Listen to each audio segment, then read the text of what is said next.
Welcome to Kandidly Keoshia, where positivity meets real talk. I'm your host, Keoshia, here to share my unfiltered stories, life lessons, and a whole lot of laughs. Get ready for straight talk, real laughs, and no filters. It's like chatting with your best friend who knows just how to lift your spirits. So tune in now and let's keep it real together.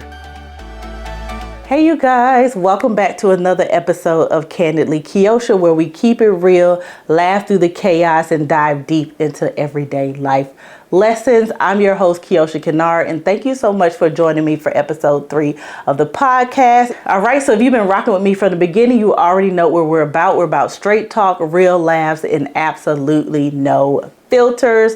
So far we've covered my crazy journey of me becoming pregnant at 19 and dropping out of college in episode 1. And then we dove deep into life challenges and how I was trying to overcome them in episode 2. But today we're going to talk about something just as crucial as those, and that is fixing your environment. Me becoming pregnant and dropping out of college at 19 and learning how to overcome the challenges in my life was only one part of my journey. And the other part is about the environment you create around you. When I was going through a tough time, I had to take a hard look at the people, the places, and even the thoughts that surrounded me. I realized that if I wanted to grow, I needed to fix my environment. And that's what we're diving into today. How to create a space that supports your growth and helps you become the best version of yourself. But before we dive deep into today's episode, you guys know I love to do a little icebreaker, start off a little light before we dig into the diggity dirt. And so for today's icebreaker question, I want to ask you, what is the best concert or festival you have ever been to? Now, this is hard for me. I have 2, so I'm cheating a little bit, but I'm the host, so I can do what I want to do. But seriously, I have 2, and the first one is, if you guys don't know, learn a little something about me. I am a big music buff. Like, I love music. I listen to music all day, every day. Somehow, some way, I'm incorporating some type of music into my life. I love musicals. So I love New Edition. I love Sparkle. I love Five Heartbeats. Like, anything that has music in it, that's really good music, I can watch it over and over again. And so my first best concert was when I got to see New Edition Jodeci in concert for I forgot the name of the tour. The R&B something tour maybe. I don't know what it was called. I have no clue. But New Edition and Jodeci together, man, I had so much fun at that concert. That was like one of the best concerts I had ever been to. I knew all the words. I was up dancing. Man, I was so tired at that concert. And I actually went to see them twice. I want to say I saw New Edition and Charlie Wilson in one concert. I think they was in the first concert, and I think later on it was New Edition, Jodeci, and Keith Sweat, if I'm not mistaken. Don't get me if I'm listening wrong, but I know I saw all of them together in a concert somewhere. And man, that was because I love me some Keith Sweat, I love me some Jodeci, and I love me some New Edition. So it was like hog heaven. And then my second best concert, oh my God, y'all, I am still like surreal that I was able to go to this concert. It was to see Adele in Las Vegas. So me and my bestie, we both love Adele, and we was trying to scheme on how we can get to see Adele in concert. And I remember we was deciding to go over wherever she lives. I don't remember where she's from. And we decided maybe we could go over and see her, and then all tickets sold out and things was going down. And so I didn't think nothing of it. I hadn't thought no more about it when we get the tickets. And then I remember it was my birthday last year, and my bestie was like, hey, I got a surprise. We're going somewhere for your birthday, so don't do anything, like take off for this weekend. Like, don't plan anything because that's when we're going to go. And myself, being as goofy as I am, I'm thinking we're going to like a cabin or a tree, because I've been trying to get her to go on like these little, it's like a tent, but it's like glamping. It's not the rough camping that I like to do, but more like glamping. So I was like, I was excited. I'm like, we probably going on a road trip. We probably going glamping. We probably doing that. And baby, there was nothing like that. That girl booked us a flight to Las Vegas to see Adele. Y'all, that was the best surprise, and it was the best concert ever. I love Adele. We sang and sang, and I don't know if we even had no voice when we got through it. And then after that, I got to go to Hell's Kitchen for my birthday dinner. So that was an epic concert. Now, that was an epic trip altogether, but that was the two best concerts because I couldn't pick one. I could not pick one. So they both kind of there neck and neck together. And so I can't put one over the other. So they both number one in my book at this time. But let me know, what was your best or favorite festival you went to? Use the hashtag KANDIDLYKEOSHIA, and let's continue the discussion in the comment section or on our Apple Podcast or Spotify. And so that was my two best concerts. And I still watch the video today because I'm a YouTuber, so I have all of it documented, and I just watch them all the time because that was the best time. Both of them concerts were just chef's kiss. All right, you guys, so now that we got the icebreaker out of the way and you're thinking of some happy thoughts, let's dig deep, okay? Let's dive deep. Bring it back, okay? Bring it back. Let's dive deep into me knowing that I had to fix my environment. So for all of you guys who are just jumping into this podcast, you can go back and listen to the first and second episode. You'll get a little bit more background, but I'll just run down a little summary for you. I got pregnant at 19. I had to drop out of college and I had to move back home to my mom's house. So at my mom's house, it was my mom. We lived in a 3-bedroom house with 1.5 bath and a kitchen and a living room. So that was it. It was just like a basic little house with a porch and 3 bedrooms and blah, blah, blah. And my mom and my sister shared a bathroom because there was the full bathroom with the bathtub and all the things. And then in my room, I had the half bath, which was the shower only with the sink and the toilet. It was really small. Y'all, was like the size of a closet, but it was mine and I was happy about it. And so I remember moving back home, and like I said, I started going to community college to continue my dream of becoming an accountant or getting my degree, which was my ultimate dream. And so I was going to community college, and I was going to Lawson State Community College. I had my son over spring break, luckily, so I didn't miss any classes or anything when I had him. So when I got out of the hospital, I just went to class and I came home for the 6 weeks. Because back in the day, the grown-ups was strict about the 6 weeks. You don't go nowhere. You don't have to go for the first 6 weeks after you give birth. Y'all be out here doing all kind of things after birth. Y'all be all over the place. Y'all, you're supposed to stay in the house for the first 6 weeks, okay?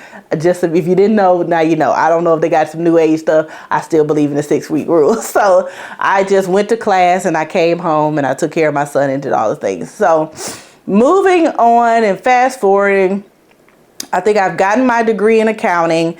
I have my associate degree in accounting. I've graduated, and I want to say I got a job, I think as a teller at a bank.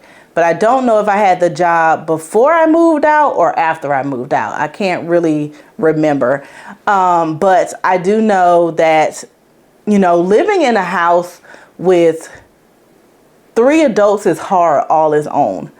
But then when you're living in a house with 3 adults and 2 babies. So what I didn't tell you guys is that my sister also got pregnant at the same time that I did. Our first set of children are 6 weeks apart. So her child was born in February and my child was born in March. So actually she had her baby before me. And that was just a stressful situation in all its own, because once again, if you remember from the first episode about family members putting certain family members on a pedestal and thinking they're this versus that, and one's higher than the other, better than the other, or whatever it is you want to come up. Well, my sister was one of the people who was not on a pedestal, let's just say that. And so her pregnancy did not hit them as hard as my pregnancy. She actually didn't find out she was pregnant, I think, until after I found I was pregnant, even though she was farther along with me. So we're both pregnant together, and so my sister's kind of heavy set, so nobody really knew she was pregnant because she was heavy set anyway. They just thought she was gaining weight. So it really surprised people when she came and popped out with a child, because she wasn't like, her stuff wasn't on display like mine was. Like I said, I was a $125 at the most, and my belly was huge, so everybody knew I was pregnant. It was not nothing I could hide. And I don't remember she was actually hiding it versus just mind your business type situation. But they all knew I was pregnant. I couldn't hide it if I wanted to, or say mind your business if I wanted to, but she could, because of, she was more heavy set than I was. And so my environment in that home became very toxic after a while. And some of the scenarios and some of the things that I remember in my mind is, number one, after my son was born, like I said, my baby father, ex-husband at the moment, he was, in hindsight, okay, because I was a teenager, you have to think about it. What I'm thinking was something was really nothing. So he would come around, when he got off work, or he would come around when I would ask, but, he wasn't consistent, as you would say, like consistent, and he didn't come at traditional hours that people think that people should come and visit children, if that makes sense. So I spent a lot of time over his family's house with our son because they were more, how do I say it? Ghetto. The ghettos. No, but for real, the ghetto. Whereas they didn't care about all types of night, going to bed, disturbing peace, that type of stuff. Like they stayed up all night, they partied all the time, they hung out all the time, all the things. So I could stay over there with my son as late as I wanted to, doing all the things that got me in trouble in the first place, right? And so at my house, we were very strict. The children went to bed at 9 o'clock. You need to come at a decent hour. You need to keep it down, these types of things. And it has really nothing to do with necessarily being mean or trying to prevent him from seeing his child or anything. It's just what my mom and my household decided to do, or she decided to do, because we really didn't have no say so. It was my mama's house. We had to do whatever she said to do at her house. But it was more of, we respected those boundaries. It was more of, now that I'm looking back, to be honest, it was jealousy. I feel like my sister made a big deal about things that weren't a big deal because she didn't have the same support that I had. Even though he wasn't the best, even though they felt he wasn't the best for me and it's not something I should know, not somebody I should be with, at the end of the day, his family supported me and our son. They kept him. He came to see them. We hung out at their house. And in hindsight, because once again, I mind my own business. I don't know what was going on in my sister's world. I don't know what she had going on. I let her do her thing and I did my thing. I never mind her business. I never told her what was right, what was wrong, but it wasn't always the same in my case. And so I remember she used to always just get mad. Well, why does he come over so late? And why he do this? And you shouldn't do that and that. And it was just like a lot of nitpicky stuff now looking back, and that environment became very toxic. We started to argue, we started to have resentment. I call it jealousy. I don't know what she would call it. This is just me recalling. I don't know what her true thoughts or grievances was, but from hindsight, that's what I see. I saw it as jealousy, where I had support even though they was raggedy and ghetto, and her so-called baby daddy was not raggedy and ghetto. He had a good job or whatever, and he didn't support and do his thing. So I that's what I see in hindsight. Is 100% true? I don't know, because I don't know their story. I just know what I remember perceiving. And so I remember she just used to just start mess, as I like to call it, start mess, and it just became a very, very toxic environment. And so I remember we had this big, huge fight. And like I said, this had been building up. I think by the time I moved out, my son was, how old was he? I want to say he was like 2 or 3. I want to say 2 or 3, just somewhere around there. And I remember we just had this huge fight. I think it's after I already had graduated with my associate degree and I was looking for a job. And I want to say I was working at the bank, but I can't remember. I really don't think I was working at the bank, because I remember I was working for this cookie factory. Don't even ask, y'all. It was so funny, y'all. There was this cookie factory where you know how cookies come in the container? I was the person who would pack the cookies in the container. So we came in every day and we washed our hands and we wore these gloves, and we used to pick up the cookies and we would put them in the container. They would come down the conveyor belt. We would put them in the container, and then they would go down a little thing and they would get all sealed. It's funny in hindsight how did I end up at the cookie factory? I don't know. I think I knew this girl, and she they hiring over here if you want a job. I went down there, they gave me the job, and I remember I used to take the bus back and forth to the job. I had to get up early, drop him off at school, or have the school bus come pick him up. So we was lucky enough to find, back in the day, there was a place that would pick our kids up that like the bus came and picked the kids up like a school bus and took them to the daycare, and then they brought them home every night. So we would get up, put them on the bus, and go and do whatever and come back. And so I remember I was working at the cookie place, and I just remember we had a big fight. I don't know when it was. I don't know what job I had at the time. I just know we had a big fight, and I was just over it. I was just like, you know what? Forget this shit. I'm moving the fuck out. Like, I'm finna get my shit together and I'm out of here. I cannot remember what we was arguing about. Whatever it was serious enough where I was like, don't even worry about it, because I'm finna be gone. Like, you ain't got to worry about me and mine ever again. So I remember like I said, I don't know where I was working at, but I remember, like I said, I had that half bath in my room, so it was just a shower and it was just the sink and the toilet. So what I did, I stopped using the shower. I just started using the other full bathroom when I bathed my son and my niece or whatever, and I started collecting stuff from my apartment. Like, this is the mindset. When I tell you my mindset changed after that day, when I was huffing and puffing and getting mad about who people telling me what I'm going to be and how I'm going to live my life, I told you that just like spiraled the rest of my mindset. It kind of set me up to be ready for the shit to go down, basically, because I knew it was going down and it was not going to be the first or the last time the shit would hit the fan. And so shit hit the fan, and in my mind I was like, okay, this is what we're going to do. And when I tell you we had this argument, but I didn't tell nobody I was moving. I didn't tell nobody I was going nowhere. I didn't tell nobody nothing. Once again, moving in silence. I knew I was just mad. And I was like, you know what? I ain't got to deal with this shit. Let me get my life together immediately, okay? So this is definitely after the time my uncle gave me $1,000 to get a car. So I had a car at this point. And I remember just starting collecting stuff. Every time I got paid, I bought some dishes, or I bought a bedspread, or I bought, I don't know, some forks and some napkins and just stuff for your house, just stuff. Just anything I could get, anything that I could collect, anything that I would think that I would need in a house, right? Or an apartment, or whatever the case may be. And this is back in like 2000s. I don't even know when, 2000s. And so I'm just, buying my time, right? So I remember I got the job at the bank as a teller. And I remember talking to my my boyfriend at the time, and I was like, hey, I'm moving out. This is my plan. I can't live in this house anymore. It's very toxic. It's very just confrontational, and it's fucking up my peace. So I got to get up out of here, right? So me and him are having a conversation. Now, once again, I have not told my mom or my sister or anybody that I'm moving out, and this is what is coming. I'm just making plans. So like I said, when you look up, I'm just packing my shit in the car and we out, right? And so I remember talking to him about it, and he was like, oh, okay, cool, and I was like, are you going to move in with us, because at this point, I think I'm like 20, 21, maybe somewhere around there. And I'm like, are you going to move in? Like, do I need to plan for you? Because, I'm a planner. I'm an A-type.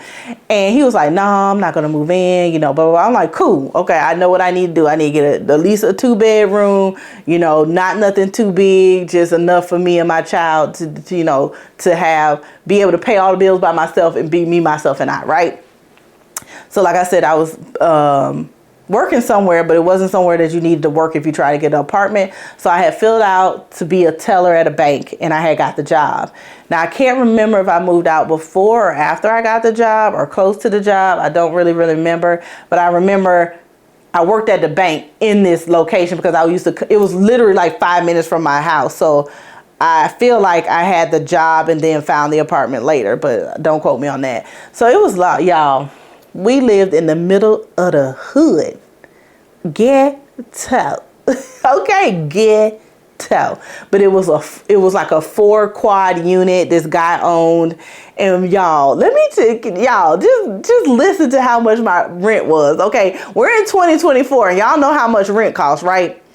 My rent for a 2-bedroom, now the apartment was probably as big as this office that I'm in, like in my home bedroom. Like, the apartment is probably as big as this bedroom all cut up. Maybe with my son's bedroom combined, that was the whole full front to back apartment. Y'all, this apartment cost me $250 a month. Man, I thought I was balling. You hear me? I was working at the bank. I had good money. I had saved up. I was only paying $250 in rent. And then like the light bill probably was like $30. I don't even know if we had a water bill. It might have all been included. To be honest, I don't ever remember paying water or light bill, but that don't mean I wasn't. I just don't remember. I just remember the rent was $250. It was a 2-bedroom. It had a little living room. It had like a kitchenette. It wasn't even a full kitchen. Like it just had like the corner where you had the sink, the stove, and the refrigerator. And then we could fit in like this little bitty table that I got from Walmart. And then we had the bathroom, which was just like turn around and there's the bathroom. And then you walked in and there was the living room. And then you go like just in front of the bathroom was like 2 doors and that was side of each other. And then my son had his room that I set up for him, and then I had my room on the other side. I don't even know if they had closets. I feel like it did have a closet because I feel like I don't remember my clothes being out, but I can't even visualize what the closet looked like. I can visualize the bed by the window and all that kind of stuff, and I want to say it had like the air conditioners that fit in the window, but whatever. Baby, when I tell you that toxic environment drove me to do what I had to do in order to find some peace in my life. So like I said, I was getting to the point where I was starting to cut out all the negativity, all the doubt, all the arguing, all the disruption in my peace. So I had to stop spending time with people who didn't believe in me, who wanted to drag me down. Instead, I started to surround myself with people who were positive, people who were just like me. I started going to work and hanging out with the girls at work. They all worked at the bank. They all had really nice apartments. They all had really good mindsets on how to be better with your money. So fixing your environment sometimes means to get out of where you are, or to get out of the friendships that you're in that are negative and bringing you down, that are toxic. Get away from the family members who are bringing you down, that are toxic and negative, because it's not always friends. It always most likely starts at home. It's always someone that you have grown up with and is in your family and is in your ear and that you respect, and you don't realize sometimes that they're negative or toxic until certain situations, which brings you to light. Like living in that house, I really didn't know it was toxic or, a lot of negativity going on until after I had my son, until I started to see it geared towards me. There was a lot of negative towards other people, I believe, but I don't remember a lot of negativity being towards me until I got pregnant and had my son. And a lot of that negativity and that jealousy, like I call it, came from my sister. My mom, not so much. I mean, my mom was just very strict. And, I went to college to get away from her. So it was still my my dream to have my own spot and my own place and my own things, to be able to be free and do what I want to do. Of course, a little bit more responsibly than I was last time. Yeah, that part. But I just realized I wanted to succeed. And in order for me to succeed, I had to change my surroundings. And like I said, it was a physical, it was mental, and it was emotional. I was just in a very negative, toxic place when we all lived together, and I feel like we all became better. I know my relationship with my sister actually never healed, and it wasn't because of just that. She did other things that kind of broke our relationship, and even now we were never really close anyway, but now we're not even as close as we were before. But if she ever needs me, if I ever need her, she's always there. But we don't have the sisterly bond that I would like to have, that most sisters have, unfortunately, because of some of the things that she did in the past.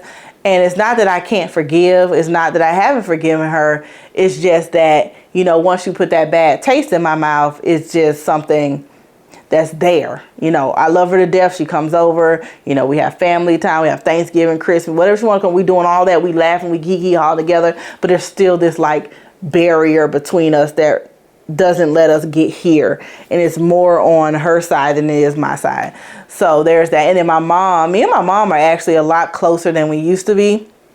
I remember for a while, I actually stopped going around, stopped talking to them, just kept my distance for years, because I had to unlearn that negativity. I had to unlearn, that toxicness, of just thinking negatively. It was just something that was just on me, and I had to figure out how to get it off. I knew it wasn't right, but I couldn't be in that environment and also fix that environment. Does that make sense? Sometimes you can't be in the toxic space and then so-called fix the toxic space, because it just really doesn't work like that. I had to remove myself from the situation in order to get out of the toxicity. When you're trying to grow and you can't afford to bring dead weight, dead negativity, toxic friendship, toxic family members, and all of that, you can't bring it with you. Because you're not going to succeed. You're not going to grow. You're not going to become the better version of yourself, dragging all these people with you who don't want to see you succeed. Because that's what you're doing. When I say drag, they're holding you back. They're literally on your back, like dragging behind you, making it tougher and tougher and tougher for you to move forward. You can't bring all that dead weight with you. You can't drag it around with you. You got to let it go. You got to cut it off. And when I say cut it off, a lot of people are like, but I can't cut off my sister, and I can't cut off my mom and my dad. And that's, most folks talk about like intermediate family. Friends, not so much. Most folks talk about like significant others and you know, family members and immediate family. And when I say cut off is never permanent. Anything you do is not necessarily permanent, okay? Sometimes you have to cut people off for an extended period of time, not forever, until you learn how to become strong-willed, have the willpower to receive the good in whatever they're saying and discard the negative. Because even though somebody is negative, there's always some gems that they putting out there. Like, they may sound negative, but there's some stuff you can take away that's positive, and then there's other stuff that's just toxic and negative that you just got to chuck to the side. So you have to decipher through or dig through the good in the message that they're trying to give you. But most of it's negative, but every now and then they'll put in something that's really good that you can actually use. You just got to learn how to dig that through. But you can't do that while you're in the environment. You can't do that while your mindset is weak. And so for me, I had to kind of like just separate myself for a little while, kind of find myself, kind of decide what I want to do in my life, kind of decide what it is that I want to do, and then get it embedded into me where nobody could change my mind, where nobody's negative talk, where nobody's toxicity or whatever they're saying or spewing hate or whatever you want to call it would affect me in the way that it did when I wasn't ready and when I wasn't strong enough to repel that foolishness that they were trying to put on me, right? And so that's where it comes with the power of your surroundings, okay? And I know for some people they're gonna like, well, you know, you say that, but you know, I'm stuck in this for so long and I'm just in this. Okay, I told y'all I didn't move out. My son was 2. Okay, I came home when he was a newborn. He wasn't even born. Matter of fact, he wasn't even born yet. So I'm not saying I did this quickly. It just sounds like I said I did it quickly because I'm telling you the story. But no, this was like 2-3 years in the making, okay? And during that time, I had to like not isolate myself, because you can't in a 3-bedroom house with 3 people staying there with 2 children. You really can't, you know, but I had to learn to just be like, yeah, girl. You know how y'all fake it when somebody saying some shit and you know it just ain't right. And you be like, yeah, girl, but that don't mean you ass listen. That don't mean you finna do it, right? And it took me 2 to 3 years of doing that, you know, following my mom's rule, dealing with my sister's hate or jealousy or whatever the hell you want to call it, and, you know, dealing with my own shit. And so I had to learn to just be like, yeah, girl, and then still do what the hell I wanted to do at the end of the day. You know, sometimes you gotta keep the peace and buy your time until you can get out of the situation that you're in. And that's much harder said than done. I know that because I've been through it and it was hard. And sometimes I just wanted to cuss their ass out and be like, shut the hell up talking to me. Shit, y'all ain't got nothing better to do than be negative all the time. Y'all ain't got no positive talk whatsoever. Like none, like not now. So I do understand. I feel where you're coming from. Just know, borrow your time. Your time is coming. It's coming. It's coming. Just hold on. Find you some friends. I definitely had some places of refuge. Let's say that. Find you a place of refuge, okay? I used to go to my boyfriend's house and hang out with his family. Because like I said, even though his family wasn't, you know, the best, and no, they didn't go to college, and no, they didn't have the best jobs and all that kind of stuff, they weren't judgmental. They weren't always trying to tell me what to do, what was best and all this kind of stuff. They just let me come over there and just be me and have fun and relax and have some damn peace, y'all. I literally didn't have any peace in my permanent residence at the time. It was always some shit going down. Always somebody talking about somebody. Some, okay? Over their house, it was all about fun all the time, every day, all day. And now, was that good? That wasn't the best either. But it was kind of like a balance for me. So I went to my house that was strict and all of these things, but then I went to their house and had fun. So it kind of mellowed me out where I could have a happy medium, if that makes sense. So that was like my place of refuge. Or I would get in my car and I would take my son to the park. We would go to the park and we would hang out and we'll just do whatever. I was all big about getting out of the house and doing things because I knew staying in the house and doing all that would just turn into a shit show, child. So I used to try to just be out the house as much as possible and just avoid all of that altogether in the thing. So you need people who will push you, who will challenge you, and who will believe in you when you don't. Because like I said, even though my ex's family was fun and all this kind of stuff, they weren't motivational. They weren't trying to make me do better or be better, you know. And then at my house, you know, they weren't telling me to do better or be better, but it was like do better or be better, like in a negativity way. I don't know how to explain it. But I did have friends in my life and people in my life who were like, you can do this, you can do this. You know, if you need to come on my house and chill for a little while just to get away and just do these things or whatever, or you need to talk. I had a few friends who would do that. And I don't have as many as I probably needed, but I did have the select few. And so that really saved me, y'all, because man, that was a time. I told y'all, it's just so crazy of me listening to what I went through and knowing I am where I am now. Because back then, child, I didn't think it was going to get no damn better. I didn't think this shit here was going to get no better, baby. I was just like, y'all just out here to get your girl.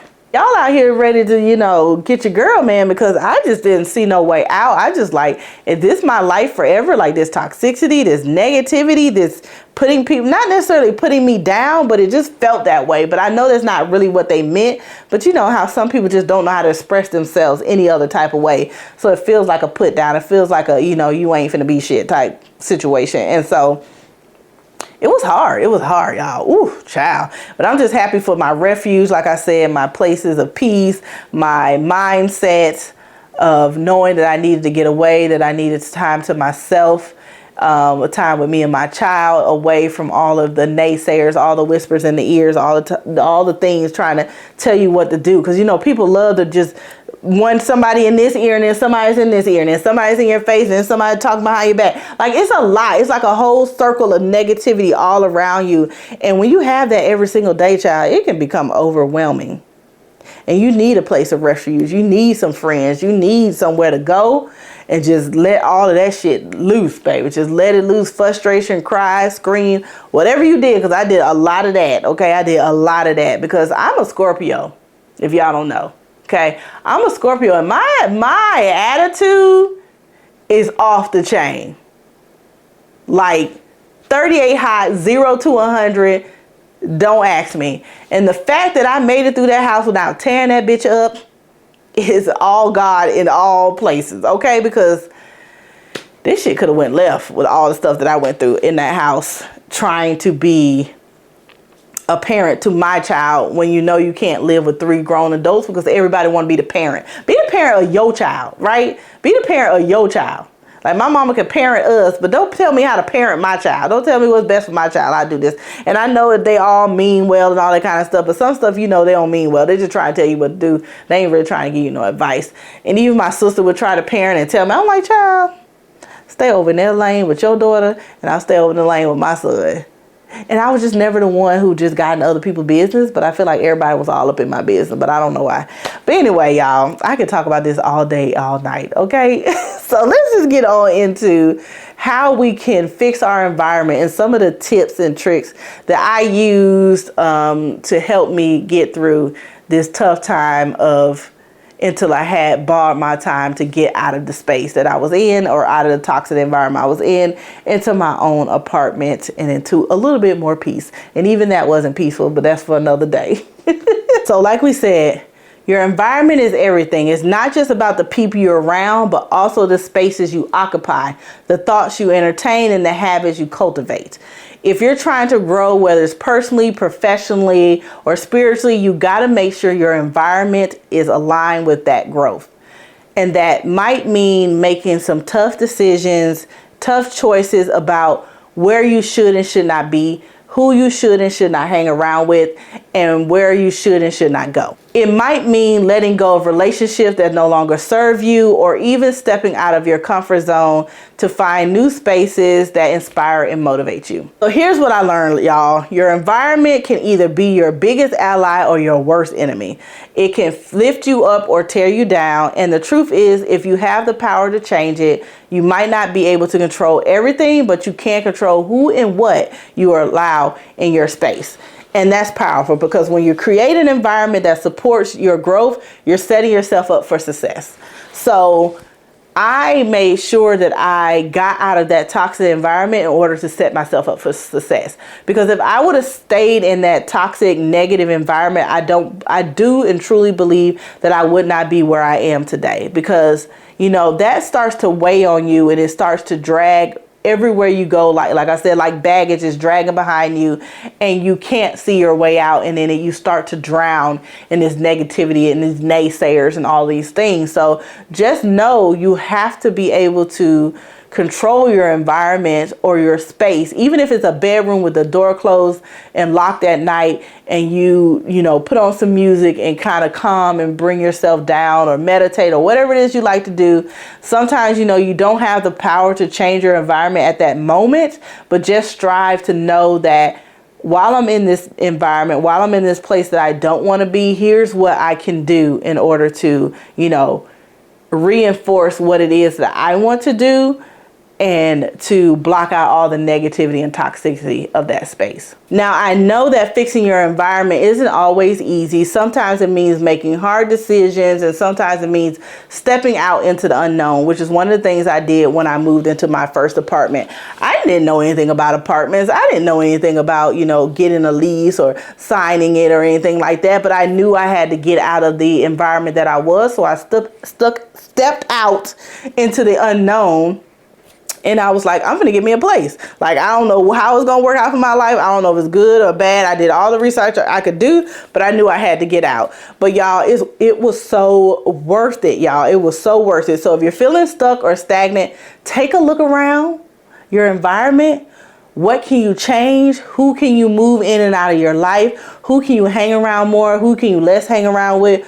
Who do you need to distance yourself from? What spaces do you need to leave behind? Because that is something that I had to learn. I had to leave behind my sister and my mom from that negativity at that moment. I had to distance myself from them. I didn't leave them behind. I didn't never not talk to them again, but I had to distance myself for a little while until I was strong enough to combat that negativity. And I had to run more towards the positive people in my life and the people who brought me a little bit more peace while I needed in that time, because life was hard enough as it was, and all of that going along with it was just too much for me to handle. So I had to figure out a way to bring a little less stress and toxic and negativity and chaos out of my life. So that was one way of doing it, by moving out and getting my own space.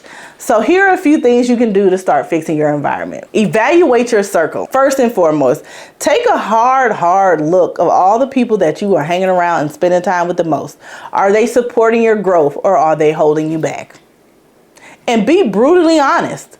Look at what they've done, the things that you've gone through over your life. Look at what they've done for you and see if they are moving you forward, helping you grow, supporting you, or are they holding you back? It's going to be so easy to see once you look at a situation. If you notice that this one friend or this one family member, whoever, in this one situation, every situation you have, they're talking about, oh, you should have did this, instead of being like, okay, well, let's sit down and let's figure out how to fix this.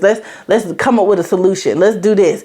Not just talking about, oh, you should have known better, now you're going to be messed up. Like, nobody needs to hear all that, okay? We need support and growth, okay? We need that. If it's the latter, it might be time for you to distance yourself from that person.